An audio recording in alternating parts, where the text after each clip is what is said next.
Um, Thank you very much, John. And my apologies that I came after time. I'm not late. I just came after time. So, fellow young Namibians, young entrepreneurs that are in the room, the young professionals, the future business leaders, ladies and gentlemen, I should also acknowledge my senior, Tate Shanika, who I see somewhere there in the background. They've inspired us long back when he was taking care of NCCI when it comes to business. So good morning, ladies and gentlemen. Now, before I proceed, allow me to reflect on something that is deeply rooted in who we are as a people. Now, as I looked at this gathering today, I was reminded that what we call a roundtable discussion is in many ways not different from what our forefathers and our foremothers knew it as Ohungi. Right? In our tradition, Ohungi was a place where people gathered around the fire. Not merely just to talk, but to deliberate on matters of great importance. That was Ohungi. It was where wisdom was shared, where difficult questions were confronted. It was where differences were reconciled. At Ohungi, it was where solutions were collectively shaped. And around that fire, it was a space of learning. It was a space of accountability. It was a space of leadership, and it was a space of community. What has always fascinated me about Ohungi, and my seniors who are here can attest, is that around that fire, there were no secretaries that were taking minutes. There were no projectors around that fire. There were no digital recorders, and there were no written resolutions. Yet, generation after generation, the messages were understood. The lessons were remembered. The decisions were respected. And most importantly, the resolutions were implemented around that fire. That is why our cultural values, our ethics, our customs, and our identity have survived for centuries and have been faithfully passed from one generation to the next. That was through Ohungi, with no projectors. Today, we find ourselves gathered in our generation's Ohungi, where we are today. The only difference is that instead of sitting around a fire, we are seated in a hall lightened by bulbs. Here we are, there's no fire here. Instead of relying on oral tradition, we are supported by research, we are supported by policy analysis, we are supported by business experts, we are supported by technology and digital systems that will capture our discussions and record our resolutions. But the purpose remains exactly the same.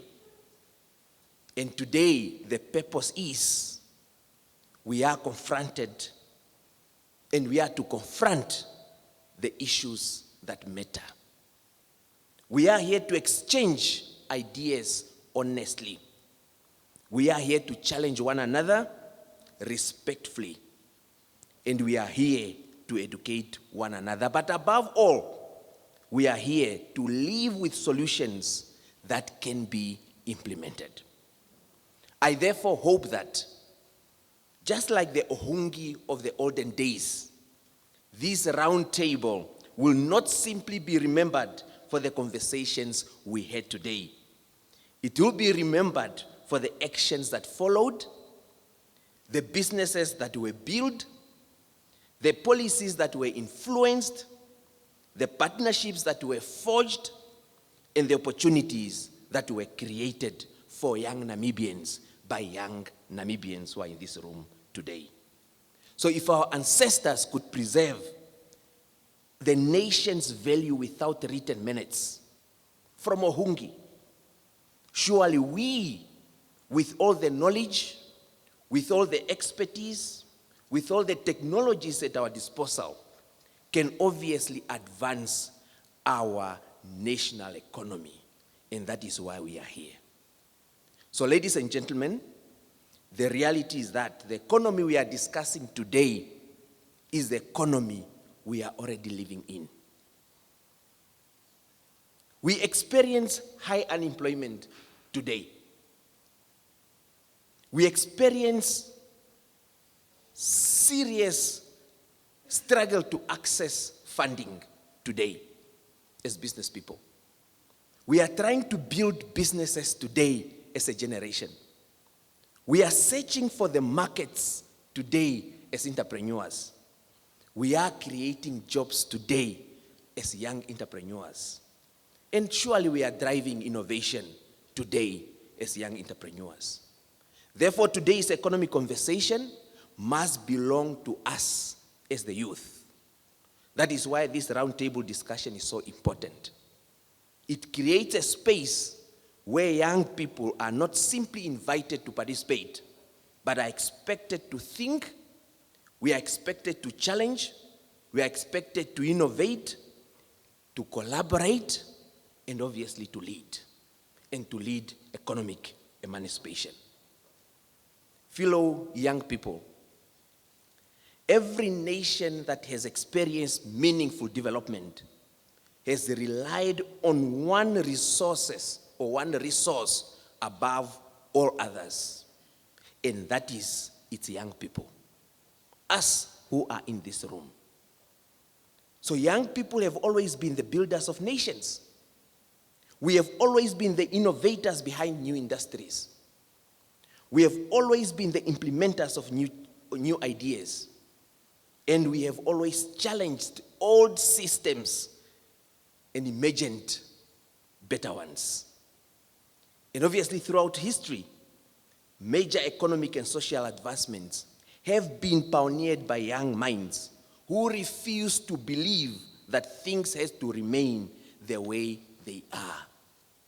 And that is us who are in this room. And I want to take you back to that history that most of our generation do not like. The history reminds us the truth that our country's liberation struggle was not won by people waiting for someone else to challenge the history. Not at all. It was led by young Namibians who believed that freedom was possible. And they were young at that time. In the digital transformation, we have Intercity Namibia, which is a mobile application on ride-sharing, ride-sharing services that is making waves on social media there. We are there, ladies and gentlemen.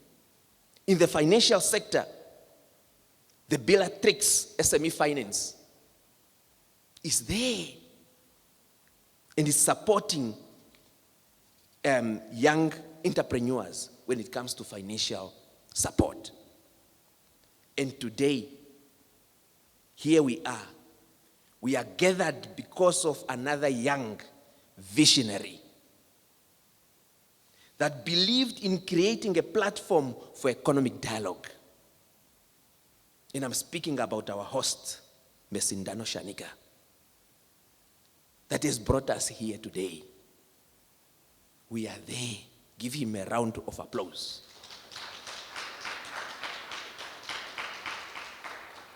So what I'm talking about, these are not isolated success stories, ladies and gentlemen. I'm saying across Namibia, young people are creating businesses. Young people are developing digital solutions. Young people are producing food. We are building professional institutions. We are creating employment and indeed turning ideas into enterprises. We are indeed helping and tapping into our Namibians' economic opportunities, and we must continue to do so.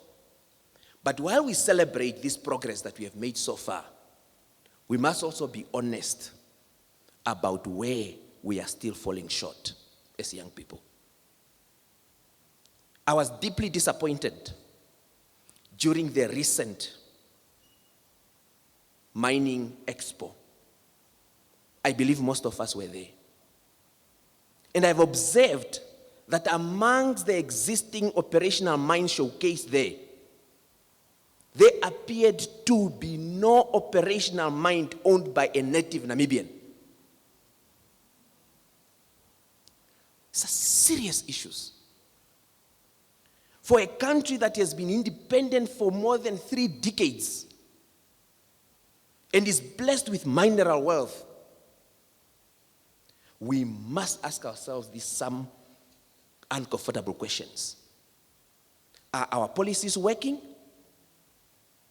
Are our laws creating sufficient opportunities for Namibians to move beyond being employees, being contractors, and being suppliers to becoming owners of productive assets and mining enterprises? These are serious questions, uncomfortable questions we must ask ourselves. Are the regulatory frameworks enable meaningful local participation and ownership in the sectors that drive our economy? And if our policies and laws are part of the problem, then we must have the courage to amend them. And I must say here as a members of parliament, we are committed, and the leadership is committed. Economic empowerment can not only mean accessing tenders and supplying goods and services to the industries owned elsewhere. True economic empowerment must obviously include ownership. So fellow young people, I'm concluding. The question that we must have today is, how do we create an environment where 1,000 more young Namibians can succeed and ultimately own a greater share of our economy? That's a key question. How do we succeed and own that greater share of our economy? But this discussion today is taking place at a time when government has reaffirmed its commitment to inclusive economic growth, industrialization, enterprise development, and job creation. I know we have been following Her Excellency the President, Dr. Netumbo Nandi-Ndaitwah. We have constantly articulated a vision of economy that is productive and that is inclusive. But most of all, she has articulated an economy where young people are not spectators, but active participants and drivers of national development. We have seen the National Development or the National Youth Development Fund that has been rolled out for us or to support the young people. And that is the vision that Her Excellency the President have. However, we must also be honest with one another. Creating a fund is only the beginning. Its real value is measured by how effectively, how efficiently, and urgently that it reaches the young entrepreneur with a viable business idea. Most of us, including myself, we are frustrated. We are frustrated by the pace of implementation, particularly for the National Youth Development Fund. Promising business ideas cannot wait indefinitely while administrative processes move slowly. It cannot. It is time to move beyond the perception that youth are equals to inexperience, and they are a high risk. That phenomena that we are a high risk as young people must come to an end. You must judge us by the quality of our ideas. Young people must be judged by the strength of their business models. We must be judged by our integrity and the willingness to deliver, not simply by our age. Being young, we are apparently not financially disciplined and so forth. Give us the opportunity. Give us an opportunity to compete. Give us an opportunity to supply. Give us an opportunity to prove ourselves. But us as young people, we should also make sure that we are living the wealthy of that confidence that I'm calling upon here. When opportunities comes, what should we do? Let us be prepared as young people. Let us build businesses founded on integrity, professionalism, and excellence. Let us honor our contractual obligations when we are given those opportunities. Let us manage resources responsibly. Let us continue to learn. Let us improve, and let us continue to innovate. And above all, let us remain focused on building sustainable enterprises rather than chasing quick rewards. We want quick money. Let us stop that. Businesses are built through discipline. Reputations are earned through consistency. And trust is established through delivery. So let us become a generation that is known not only for demanding opportunities, but for maximizing them. So as I conclude, our generation did not inherit the responsibility to complain about the economy, but we inherited the responsibility to improve it. Let history remember our generation for not the challenges we inherited, but for the solutions we created. Let history remember that when Namibia faced socioeconomic challenges, its young people chose action over excuses. And that is what we are doing in this room today. So with those words, I wish you a productive and impactful roundtable discussion, and may the best ideas come out of this room. I thank you.